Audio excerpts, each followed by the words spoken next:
Dobro večer Skopje, kako ste? Jeste dobro? Odlično. Odlično. Dolazim iz Zagreba, iz Hrvatske, niko nije savršen i Inače dolazim iz Varaždina, preselio sam se u Zagreb, živim 5 godina u Zagrebu, znači preselio sam se od roditelja. To je veliki uspjeh kod nas, to je veliki uspjeh kad se makneš od svojih roditelja. Je li ima ovdje neko da živi sa roditeljima, neka zapljesne? To je taj težak aplauz, kao da, mama još kuha doma, da. Ali uživajte još kad stignete, meni fale moji roditelji, fale mi one situacije, ja vjerujem da proživljavate takve situacije, vraćate se negdje oko 3-4 sata u noći doma, mrtvi pijani. Dolazite ispred stana, prvo niste 100% sigurni da li je točno to vaš stan. I onda vidite da je prezime slično sa vama, ok, možda je. Vadiš ključeve, treba ti 15-20 minuta da pogodiš onu vražju bravu, otvaraš vrata, ideš kroz hodnik, pokušavaš biti što tiši, a zvučiš ko horda divljih slonova da prolazi. U tom trenutku otvaraju se vrata od spavače, izlazi van mama, stisnuta ko suvuljaga bulja oka. Ima još onaj reljef od posteljine na faci kako je ostao. I kao i gledate kao, koliko je to sati kad se to dolazi doma? Pogledaj se kako izgledaš. Ja da se pogledam kako izgledam, pogledaj sebe kako izgledaš, monstrume jedan. Tata, jesi to ti možda? Ja ne znam. Jo. I najluđa osoba u familiji, moj deda. Ja kod njega u Zagorju spremam se za van, a u Zagorju nemate nigdje ići za van, išao sam u šumu i pita me deda kao, Gorane, kamo ideš? Ja rekao, deda, pusti me, idem van. I on, ne, sim odi, posluhni me. Ovi tvoji mladi vani, oni ti se alkoholiziradu, drogiradu, jebedu po parku i to tak bez kondoma s golim tak mlatara. Goran, tebi se vani svašta može desiti, zato ti ja lepo velim, ostani sa mnom doma. I možete pretpostaviti, stalno sam bio sa dedom doma, deda i ja smo pušili i gledali smo televiziju i pretpostavljam da je kod vas isto. Bilo šta, ja se jako ljutim na reklame zato što nikada nisu realne, nikada niti jedna reklama nije realna. Evo za primjer, WC papir.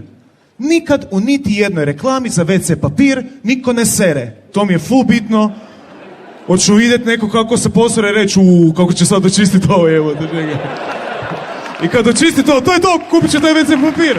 Nikad nije tako. Ne znam da li ste gledali onu reklamu Zeva, Ceva, ne znam točno kako se to izgovara. Žena po stanu traži mačića. Ja rekao, dobro, možda mačić sere. Znaš, neka čudna reklama. Dao sam im šansu i sad ona hoda po stanu, traži mačića. I sad nađe mačića u WC-u, mali spava na WC papiru. Koga briga? I šta to točno znači? Ako je mekano mačiću, bit će i vaše guzici. I ko briše guzicu mačkama? Ja ne razumijem više. Zbunjen sam.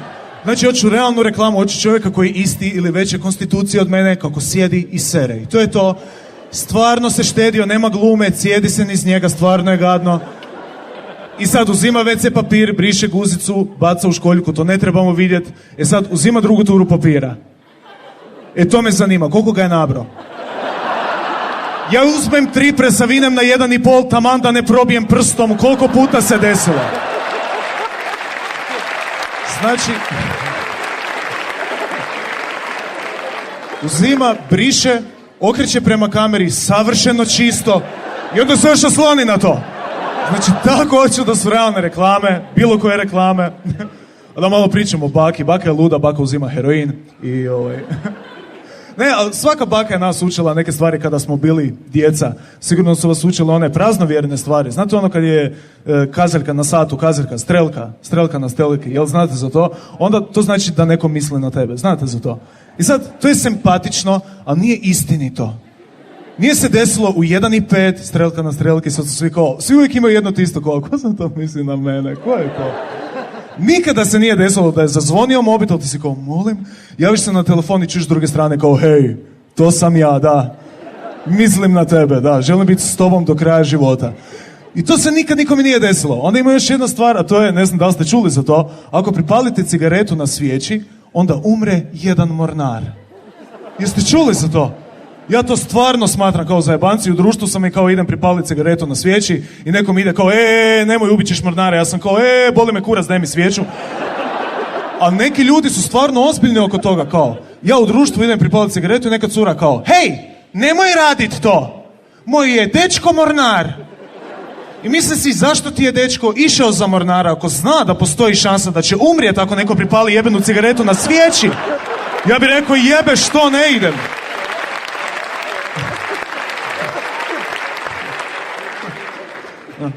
Uvijek velim, i onda ju pitam kao, još mi samo reci da ti je dečko pušač, znaš, mornar samoubojica jebote, na. Uvijek kažem, znaš da je to nemoguće, jer da je moguće Pearl Harbor bi se riješio s 2 šteke Marlbora i svijećom jebote, niko živ ne bi išao. A sad sam baš spomenuo more, trajekt, to jest brodove. Pretpostavljam ste bili kod nas na moru, evo sad vas zovem, dođite kod nas na more, stvarno je super. Ali svake godine kod nas se desi nekakva nesreća, grozota, dođu Česi pa se utope, ne znaju plivat. Onda imali smo jednu groznu katastrofu koja je meni bila strašno smiješna.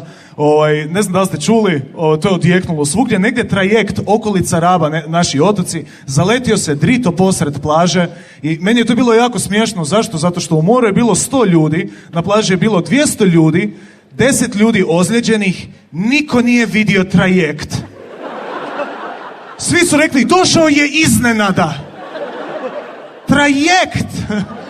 To je naše najveće plovilo koje imamo na moru. Stvarno, svi Slovenci stanu na taj trajekt. I to je najsporije plovilo na moru, odmah poslije pedaline. Ja ne razumijem. Kao šta se desilo? Kao navodno krepale su komande na brodu. Kao šta je bilo gore? Kao kapetane, krepale su komande, šta da učinimo? Ništa, pripremite se za udar. Ali kapetane, idemo prema plaži punoj ljudi. Šta? Iznenadit ćemo ih. Vidi, ne miču se. Ja ne razumijem. Užas. Ili oni ljudi koji su bili u moru. Znači, u moru si i vidiš da ide trajekt. Nije vinska mušica, vidiš ga jebote, koliki je. Bar one plutaće do kud smijete plivat. Kako su oni reagirali dok su ga vidjeli kao? Ma neće, to on samo u rikverc ide. Dodaj loptu sine, šta si se usro? Jel neki klinac objašnjava kao, tata, vidi ide blot prema nama, tata vidi kako je velik. Ajme, katastrofa. Kad smo već kod seksa,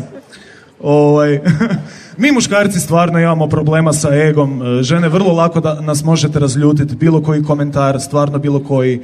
Imaš mali kurac, popizdali smo. Tvoj tata je bolji u krevetu od tebe, molim. Ali ima jedna grozna stvar koja sve muškarce nas muči. Ne znam da li ste ikada otvarali onu staklenku krastavaca. Znate onu staklenku kad otvarate i taj dan baš ne ide. Baš taj dan ne ide, ti otvaraš i ne ide i ne ide. I onda dođe ona, bilo ko, mama, žena, bilo koji veli kao, mogu ja? Naša reakcija je uvijek jedno te ista kao, ne? Gdje si ti bila kad sam ja piksa otvaru, pička ti mati? Odi po krpu, skliže mi se. Mogu ja? Odi po krpu! Evo, ruke mi se tresu, odi po krpu. Ona ode po krpu, ti molim te, otvori se. Dođe sa krpom, ti se kao, evo sad. Hoćeš ja? Imam to! Ne ide, tvornički je zapekla, ne da se otvoriti. Baci u smeće i onda ona uvijek uzme tu teglicu staklenku i napravi sljedeće kao. Evo ljubavi. I naša reakcija uvijek je jedno te ista. Lako sad kad sam ja rasklimo, sad bi ja otvorio. Debela si! Uvijek. Žene su slične, žene se također daju razljutiti, jako lako se daju razljutiti. Vi se žene date razljutiti samo ako vam se kaže jedna riječ. Znači, samo jedna riječ i sve ćete poluditi. Tako da nazovete ženu ili curu imenom svoje bivše cure ili žene. Neke su već samo neka proba. Nema gore stvari od toga, kao Ivana, Maja. Volim te. Gotovo, ta kurvetina, Ivana, nema kraja. I onda sam shvatio još goru stvar od toga kad se zajebeš više puta za redom, kao Ivana, Maja, Jasmina, Filip, mama! Antonela! Sretna nam godišnjica braka. I uvijek pričaju o tome kako mi muškarci stalno razmišljamo o seksu svake 2 minute, to nije istina, razmišljamo češće, ali kod žene je drugčije. Žene ne razmišljaju toliko o seksu koliko pričaju o seksu i sad jedan dan ja sam se našao sam sa sobom na kavi i dođu njih 4 koke, prijateljice, sjednu za stol i počnu pričati o svemu i dođu do seksa. Ja sam se u uho pretvorio i sad priča jedna drugoj kao, znaš šta, Ivana, ovaj moj jučer, znaš kako je grimasu napravio kad je svršio? Ja rekao, zar smo do tud došli? Ja priznam u ime svih ovdje mužaka prisutnih da mi prilikom seksa, to jest orgazma, napravimo grimasu. I šta se naime dešava? Mi naime vodimo ljubav, sad ću vas sve izdat, muškarce. Mi, kada smo blizu vrhunca, usporimo, kako bi mogli još izdurat bar 10 minuta. Ali ne, ona te odmah hvata za vrat. Nemoj stat! I onda moraš požuriti, jednostavno ti... Dođe, ja stvarno priznam. Ali, stvarno priznam.